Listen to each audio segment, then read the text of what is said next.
পাকিস্তান জুড়ে তীব্র বিক্ষোভ ও সহিংসতায় পরিস্থিতি এখন ভয়াবহ।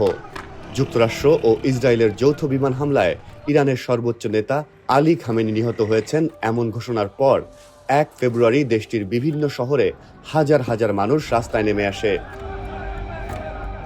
দিনভর সংঘর্ষে অন্তত ২০ জন নিহত ও শতাধিক আহত হওয়ার খবর পাওয়া গেছে। রাজধানী ইসলামাবাদের কড়া নিরাপত্তা বেষ্টিত রেড জোন এলাকায় কয়েক হাজার বিক্ষোভকারী জড়ো হন। তারা যুক্তরাষ্ট্র ও ইসরায়েল বিরোধী স্লোগান দেন এবং ইরানের প্রতি সংহতি জানান। পরিস্থিতি নিয়ন্ত্রণে আনতে নিরাপত্তা বাহিনী টিয়ার গ্যাস ও রাবার বুলেট ছোড়ে।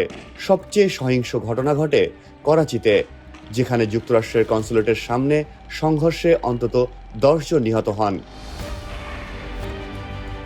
উত্তরাঞ্চলের স্কারদুতেও বিক্ষোভ সহিংস রূপ নেয়। প্রধানমন্ত্রী শেহবাজ শরীফ শোক প্রকাশ করে আন্তর্জাতিক আইনের লঙ্ঘন অভিহিত করে নাগরিকদের শান্ত থাকার আহ্বান জানিয়েছেন। পাকিস্তান একটি সংখ্যাগরিষ্ঠ সুন্নি দেশ হলেও উল্লেখযোগ্য শিয়া জনগোষ্ঠী রয়েছে। বিশ্লেষকরা বলছেন, এ ঘটনার প্রভাব শুধু পাকিস্তানেই নয়, পুরো অঞ্চলে নিরাপত্তা ও কূটনৈতিক অস্থিরতা বাড়াতে পারে।